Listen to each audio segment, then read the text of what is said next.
बच्चे जल्दी से शुरू करते हैं हमारे सॉइल के टॉपिक को। तो शुरुआत करते हैं हमारे सॉइल से रिलेटेड अलग अलग कौन कौन सी प्रकार की सॉइल होती है और उसमें क्या क्या इंपॉर्टेंट चीज़ें हैं जो हमें पता होनी चाहिए। सबसे पहले आपका टॉपिक है which type of soil is suited for the cotton. कपास के लिए किस प्रकार की मिट्टी सबसे उपयुक्त होती है? काली, भूरी, लाल या फिर इनमें से कोई नहीं? तो सही होती है काली मिट्टी। काली मिट्टी को क्या कहा जाता है? काली मिट्टी जो होती है उसे रगूर सॉइल भी कहा जाता है। ठीक है, रगूर सॉइल भी कहा जाता है। और इसकी खास बात यह है कि ये सेल्फ प्लाउड यानी कि स्वयं जुताऊ सॉइल भी कहा जाता है। सेल्फ प्लाउइंग सॉइल भी कहा जाता है। सेल्फ प्लाउइंग क्यों कहा जाता है? क्योंकि ये जो मिट्टी होती है ये जब सूखी होती है, ठीक है, ये जब सूखी होती है तब इसमें दरारें पड़ती हैं, ठीक है, और जब ये गिल्ली होती है, ठीक है, जब ये गिल्ली होती है तब इसके अंदर क्या होता है, जब ये गिल्ली होती है तब ये फूल जाती है। तो जब भी इसके अंदर दरारें पड़ती हैं तो स्पेस आ जाता है। स्पेस आने की वजह से क्या होता है, ऑक्सीजन जो है वो मिट्टी के अंदर तक पहुंच जाती है। तो इसीलिए कहा जाता है ये स्वयं जुताऊ या फिर सेल्फ फ्लोइंग सॉइल कहा जाता है। इसके अंदर अक्सर आपको क्या है, लाइम, मैग्नीशियम, ठीक है, आयरन, ये सब चीज़ें जो है प्रचुर मात्रा में मिलेगी। ठीक है, बाकी बात की जाए जो सॉइल है, ब्लैक सॉइल है, वो अक्सर महाराष्ट्र के अंदर एरिया के अंदर मिलती है। ठीक है, महाराष्ट्र के अंदर एरिया के अंदर। दूसरी जो इम्पोर्टेंट सॉइल है वो है हमारी alluvial soil. Alluvial soil, alluvial soil की बात कर ली जाए, सबसे पहली बात, भारत के अंदर सबसे ज़्यादा सॉइल और सबसे ज़्यादा मात्रा में जो पाई जाती है, सबसे ज़्यादा उपजाऊ सॉइल भी जो है वो एलुवियल सॉइल है। एलुवियल सॉइल के दो प्रकार हैं, एक न्यू एलुवियल और एक ओल्ड एलुवियल। ओल्ड एलुवियल को लर्न कैसे किया जाता है? जैसे पुरानी चीज़ों को क्या कहा जाता है, भंगार, तो वैसे ही पुरानी मिट्टी को तुम किस नाम से जानोगे? भांगर। ठीक है, भांगर। और नई मिट्टी को कैसे, नई जो एलुवियल है उसको क्या नाम से जाना जाता है? खादर के नाम से। नई मिट्टी को क्या कहा जाता है? खादर। और पुरानी मिट्टी को क्या कहा जाता है? भांगर के नाम से। ठीक है, इसमें कैल्शियम के थोड़े से कण, कैल्शियम के कण मतलब पत्थर से पाए जाते हैं। ठीक है, कैल्शियम के थोड़े से पत्थर से पाए जाते हैं। और एलुवियल सॉइल अक्सर नदियों के, जहाँ पे नदी पाई जाएगी, नदियों के पास में पाए जाते हैं, नदियों के पास में। ठीक है, नदियों के पास में। ठीक है, यहाँ पे नाइट्रोजन और नाइट्रोजन और फॉस्फोरस की कमी होती है। जी, Kinjal, okay, very good, very good.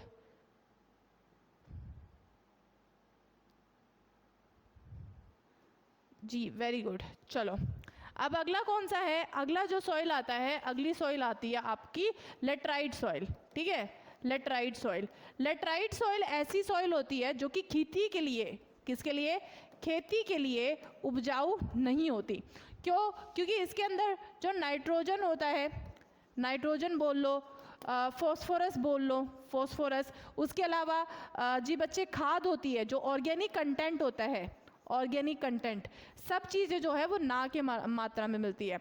और इसीलिए जो लेटराइट सॉइल है वो हम अक्सर कैशू नट यानी कि काजू को उगाने के लिए उपयोग करते हैं, या फिर इस लेटराइट सॉइल से हम ईंट बनाते हैं।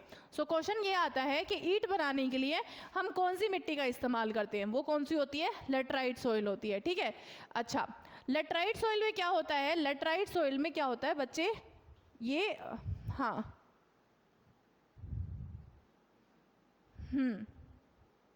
Very good.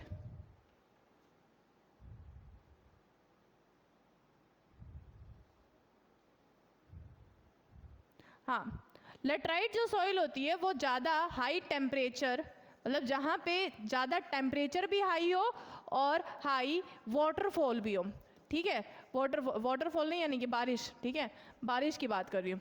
तो बारिश भी जहाँ पे ज़्यादा हो और जहाँ पे टेम्परेचर भी बहुत ज़्यादा हो, वहाँ पे जो लेटराइट सॉइल है वो पाई जाती है। ठीक है, ये लेटराइट सॉइल होती है। उसके अलावा जो मिट्टी होती है, एक होती है लाल मिट्टी। लाल मिट्टी, लाल मिट्टी को लाल क्यों कहा जाता है? क्योंकि इसके अंदर बच्चे होता है आयरन का कंटेंट बहुत ज़्यादा होता है। आयरन का कंटेंट यानी कि आयरन की ऑक्साइड्स जो होती है वो जो लाल मिट्टी जो होती है वो उसके अंदर पाया जाता है। तो क्वेश्चन ये आता है कि लाल मिट्टी को लाल क्यों कहा जाता है? क्योंकि ये आयरन का जो कंटेंट होता है उसकी वजह से ये आयरन ऑक्साइड बनाता है। Iron oxide. और आप लोगों को अच्छे से पता है कि लोहे पे जब भी जंग लगता है तो वो कैसे कलर का हो जाता है, रेडिश ब्राउन कलर का। इसीलिए जो लाल मिट्टी होती है वो गिल्ली होने पे अक्सर लाल बन जाती है। और अदरवाइज आप ये देखोगे अगर लाल मिट्टी सूखी है तो सूखी होने पे वो ये पीली होने का जो पीली पीली सी है वो रंग दिखाने लग जाएगा। और आखिर में आपकी एक इम्पॉर्टेंट मिट्टी आती है, एक इम्पॉर्टेंट मिट्टी कौन सी होती है, अरिड सॉइल। ठीक है, अरिड सॉइल। अरिड सॉइल के अंदर सॉल्ट कंटेंट बहुत ज़्यादा मिलेगा, यानी कि नमक बहुत ज़्यादा मिलेगा। अरिड सॉइल कौन सी होती है, एक ऐसी सॉइल, एक ऐसी मिट्टी जो कि अक्सर आपको सूखे एरियाज में मिलेगी, जैसे राजस्थान। राजस्थान के अंदर आपको बहुत सारी ऐसी मिट्टी मिलेगी जो कि सूखी है, जहाँ पे कोई ऑर्गेनिक कंटेंट नहीं है। आप लोगों को अच्छे से पता है कि राजस्थान के अंदर जो पेड़ उगाना है, मतलब उपजाऊ, जो मतलब ये होता है कि खेती बाड़ी वो इतनी अच्छे तरीके से नहीं हो पाती, क्योंकि वहाँ पे नमक का कंटेंट और कैल्शियम का कंटेंट बहुत ज़्यादा होता है। नमक और कैल्शियम कंटेंट बहुत ज़्यादा होता है, और ये सूखे एरियाज़ में पाई जाती है। ठीक है, सूखे एरियाज़ में। और खेती बाड़ी को ये प्रमोट नहीं करती है। सो खेती बाड़ी को जैसे सबसे ज़्यादा प्रमोट करती है वो कौन कौन सी है, एक तो एलुवियल है, ब्लैक सॉइल है, कॉटन के लिए है, और लाल मिट्टी है। वो लाल मिट्टी कुछ एक जो आपके नीलगिरी के एरियाज़ हो गए या जो फिर आपके जो पहाड़ी एरियाज़ है उनके अंदर पाई जाती है। ठीक है जी बच्चे।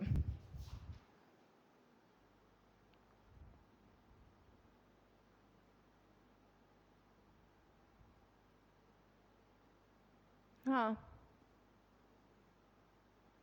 ओके, चलो वेरी गुड वेरी गुड।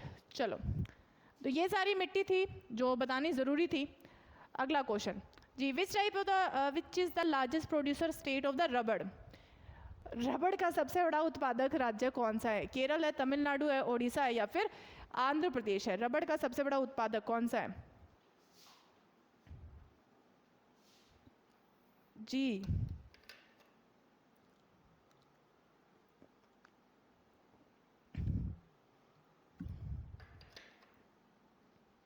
ये शुभम ने तो इतने बार मुझे मैसेज कर दिया ना, मैडम क्लास कब ख़त्म होएगी, क्लास ख़त्म कब कब ख़त्म होएगी। अरे भाई तुम लोग ना 2 घंटे से ही हो, ठीक है, और ज़्यादा टाइम भी नहीं हुआ है। सबसे पहली बात, तुम लोग सिर्फ क्लास देख रहे हो, ठीक है, मैं बोलने जा रही हूँ।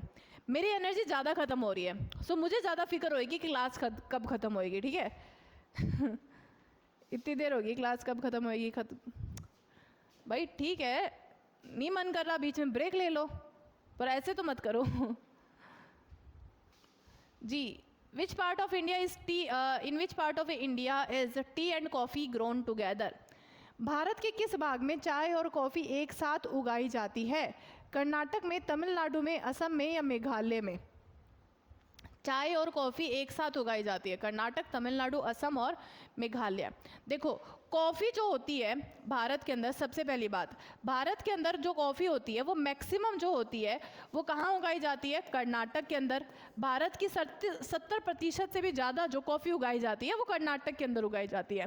बाकी बात कर ली जाए, भारत के अंदर 2 वैरायटी जो कॉफ़ी है वो सबसे ज़्यादा पाई जाती है, जैसे कि आपकी एक आती है आपकी जो अरेबिका, ठीक है, और उसके बाद में आती है रोबस्टा। ठीक है, रोबस्टा। दूसरी बात कर ली जाती है टी की, चाय की। चाय से रिलेटेड क्वेश्चंस ये आते हैं कि किस किस तरह के माहौल के अंदर चाय उगाई जा सकती है। चाय जो उगाई जाती है वो हिली एरियाज़ के अंदर, जैसे असम हो गया, दार्जिलिंग हो गया, ऐसे एरियाज़ के अंदर चाय को उगाया जाता है। ठीक है, वहाँ पे बारिश भी चाहिए, अच्छा बारिश भी चाहिए, और जो टेम्परेचर है, टेम्परेचर तापमान जो है वो नॉर्मल रहना चाहिए। सो पूरे साल एक नॉर्मल टेम्परेचर और नॉर्मल तापमान, मतलब नॉर्मल तापमान, बारिश और हिली एरियाज़ के अंदर ही आपकी चाय उगाई जा सकती है। चाय जो मैक्सिमम जो उगाई जाती है वो असम के अंदर, असम के दार्जिलिंग हिल के अंदर जो चाय है वो उगाई जाती है। ठीक है, हाँ पहाड़ी एरिया के अंदर।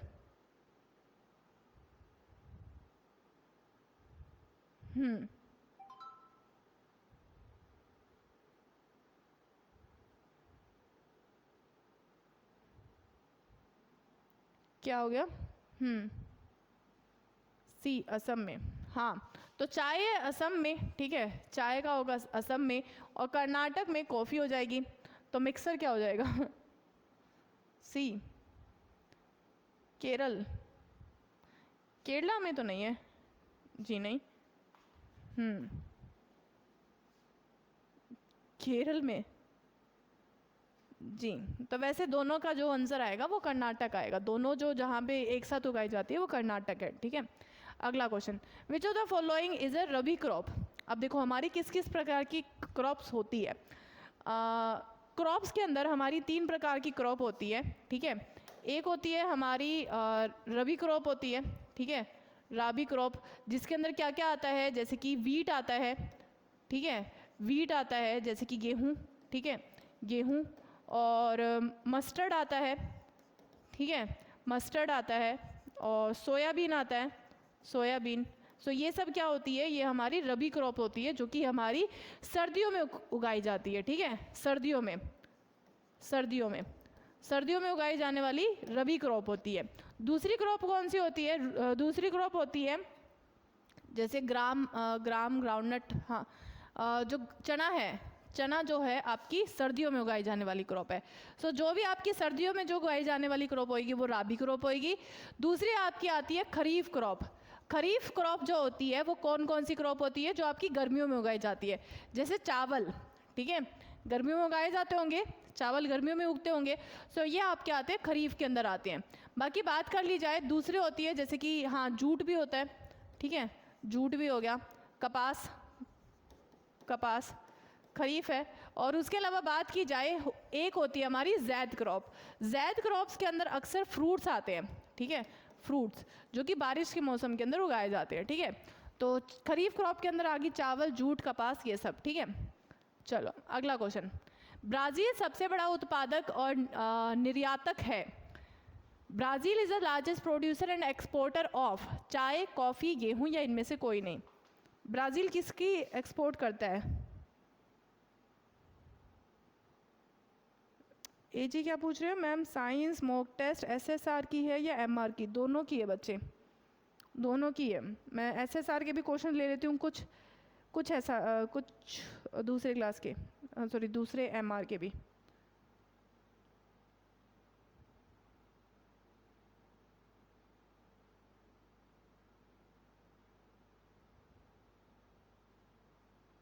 नगदी फसल, अच्छा वो कैश क्रॉप क्या? हाँ बताती हूँ मैं, कैश क्रॉप्स भी बताती हूँ, ठीक है, वो आएगा क्वेश्चन, उसके अंदर बता दूंगी मैं। ब्राज़ील सबसे बड़ी उत्पादक कौन सा है? कॉफ़ी का है, ठीक है। अगला question, the largest producer of jute is the world. World में सबसे बड़ा जूट का उत्पादक कौन सा है? चीन, बांग्लादेश, नेपाल, या इनमें से कोई नहीं? देखो वैसे जो है भारत में, ठीक है, भारत में नहीं सॉरी, वर्ल्ड में जो सबसे बड़ा है, वर्ल्ड में जो सबसे बड़ा है वो एक्चुअल में क्या है? भारत है, ठीक है। वर्ल्ड में जो सबसे बड़ा है वो भारत है, बट इसमें ऑप्शन नहीं है, तो बांग्लादेश जो आ जाता है वो भारत का ही मतलब भारत के बाद में जो आता है उत्पादक जो आता है वो बांग्लादेश आता है, ठीक है। तो सही आंसर क्या है? सबसे पहले नंबर पे है भारत, देन बांग्लादेश, ठीक है, हाँ बांग्लादेश। आप ये मान लो कि अगर आपका मतलब जैसे भारत में अगर वो नहीं होता ना, जैसे कि आप ये मान लो कि हाँ भारत का अगर बंटवारा नहीं होता और बांग्लादेश अलग नहीं होता भारत से, सो जूट में जो है वो कोई पूरे विश्व के अंदर कोई जो है वो भारत का कोई कंपैरिजन कर ही नहीं सकता, ठीक है। जूट के अंदर तो कोई वो कंपैरिजन हो ही नहीं पाता, क्योंकि भारत के अंदर भी भारत का 3/4 हिस्सा जो है वो कौन करता है? वो वेस्ट बंगाल ही तो करता है, ठीक है। और आधा जो बंगाल है वो बांग्लादेश ले गया, बस बात खत्म। और इसी केस में भी चावल भी आ जाता है, ठीक है, चावल भी सेम ही केस आ जाता है, क्योंकि चावल भी जो है वो आपका भारत का 3/4 लगभग 3/4 तो नहीं, मैंने ज़्यादा बोल दिया, 1/4 जो हिस्सा है भारत का वो कौन लेता है? वो बांग्लादेश जो प्रोड्यूस करता है। सबसे ज़्यादा भारत के अंदर चावल जो होते हैं वो सॉरी वेस्ट बंगाल के अंदर प्रोड्यूस किए जाते हैं, ठीक है। सो अगर हमारे पास बांग्लादेश होता तो भारत के अंदर, भारत जो है वो एक्चुअल में चावल की खेती के अंदर सबसे बड़ा जो है प्रोड्यूसर होता। अभी फ़िलहाल जो प्रोड्यूसर है वो चाइना है, लेकिन सबसे ज़्यादा जो एक्सपोर्ट करता है चावल को, जो बेचता है बाहर, वो इंडिया है, क्योंकि चाइना के अंदर ऑलरेडी उनकी खुद की खपत इतनी ज़्यादा है कि इस वजह से वो चावल को बाहर भेज ही नहीं पाते हैं, ठीक है। तो हाँ, विच इज़ द कैश क्रॉप, कौन सी नकदी फसल है, ठीक है, समझ में आ गया। दिलशाद एक्चुअली नकदी फसल कौन सी होती है? एक ऐसी फसल जो कि एक बड़े एरिया के ऊपर, मतलब एरिया क्या है? एरिया है बिग, बिग एरिया के अंदर, ठीक है, एक ही तरह की सेम टाइप की जो फसल है वो उगाई जाती है। जैसे बात कर ली जाए, चाय होगी, कॉफ़ी होगी, रबड़ होगी, ठीक है, रबड़ होगी, ककुआ होगी, ठीक है, ककुआ, और उसके अलावा बच्चे हमारी शुगर केन, ठीक है, गन्ना, गन्ना। सो गन्ना जो है वो इस तरह की जो क्रॉप्स होती है, जो एक ही बड़े एरिया के अंदर जो है वो एक ही तरह की जो क्रॉप्स उगाई जाती है। जूट भी है, जूट भी एक कैश क्रॉप है, ठीक है, जूट जो मैक्सिमम जिसको सिर्फ उगाया इसीलिए जाता है जाकि ज़्यादा से ज़्यादा प्रॉफिट कमा सके। एक तरह से ये है कि कैश क्रॉप, कैश लेते हैं उनसे ज़्यादातर, ठीक है जी, पैसे आने चाहिए, वही कहा, सही कहा, पैसे आने चाहिए। अगला question, Madhya Pradesh is the largest producer of which of the following crops. Madhya Pradesh Bharat में निम्नलिखित में से कौन सा, किस फसल का ज़्यादातर क्रॉप्स होती है मध्य प्रदेश में? तो वो सोयाबीन की ज़्यादातर होती है, ठीक है। अगला question, most produced grain among the following in India is. Bharat में निम्नलिखित सबसे अधिक उत्पादित कौन से अनाज का होता है? वीट का, चावल का, सॉरी गेहूं का, चावल का, बार्ले का यानी बंडेल का, या फिर बच्चे बड़ेल, या दालों का। और दालें जो होती है वो सबसे बड़ा वो होती है, सोर्सेज होती है किसकी? प्रोटीन की, ठीक है, प्रोटीन की। लेकिन प्रोटीन जो सबसे ज़्यादा मिलता है वो आपको फिश के साथ मिलता है, मीट के अंदर मिलता है, वो दिक्कत की बात है। वो तुम लोग को तो खाते नहीं हो, क्या खाते हो? कोई है यहाँ पे जो खाने वाला?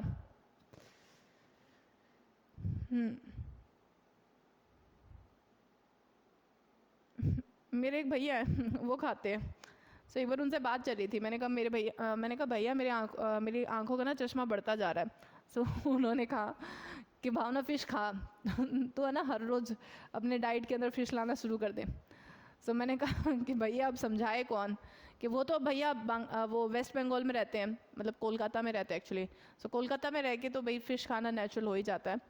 सो अब यहाँ पे हरियाणा में रह के हरियाणा वासियों को कौन बताए कि फ़िश नहीं खा सकते यहाँ पे। ऊपर से मम्मी तो बिल्कुल भी नहीं खाने देती, नो मैम नहीं। अच्छा मेरी मम्मी तो अंडे को भी नहीं हाथ लगाने देती। हद से ज़्यादा है स्ट्रिक्टनेस हमारे घर पे। मैं तो अंडे का नाम भी ले लेती हूँ, फिर मम्मी बोलती है क्या, छी छी क्या गंदी गंदी बातें कर रही है मैंने कहा ठीक है कोई बात नहीं। भारत में निम्नलिखित सबसे अधिक उत्पादन कहाँ किसका होता है? चावल का होता है। भारत में सबसे ज़्यादा जो उगाई जाती है वो चावल उगाए जाते हैं, ठीक है, चावल, ठीक है। अगला question, which state tops in the milk procurement in India. Bharat में दूध खरीद में कौन सा राज्य शीर्ष है? पंजाब, हरियाणा, उत्तर प्रदेश या उत्तरांचल? तो वो उत्तर प्रदेश है, ठीक है। अगला क्वेश्चन, अच्छा वैसे भारत जो है वो मिल्क के, ठीक है, प्रोक्योरमेंट अलग हो गया। भारत जो है वो दूध के उत्पादन के अंदर, ठीक है, दूध के उत्पादन के अंदर क्या है? टॉप पर है। यानी कि पूरे वर्ल्ड का जो दूध का उत्पादन होता है, पूरे वर्ल्ड के दूध के उत्पादन के अंदर भारत जो है 24% हिस्सा देता है, ठीक है, 24% किसका आता है? भारत का आता है। मेरी मम्मी के बारे में ऐसे मत बोलो।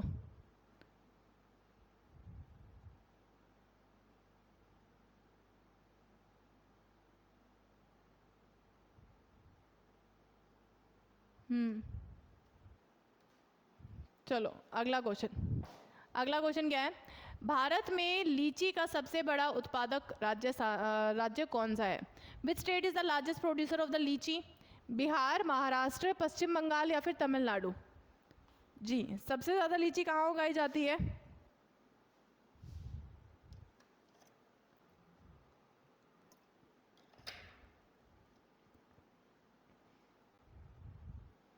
कॉमेडी मैं हूँ तो जी, आप है, आई नो जी। सबसे ज़्यादा लीची कहाँ उगाई जाती है? वो बिहार में उगाई जाती है, ठीक है। अगला क्वेश्चन, चलो आपका ये टॉपिक भी ख़त्म हो गया। मैंने गलत बता दिया क्या? एक सेकंड रुकना।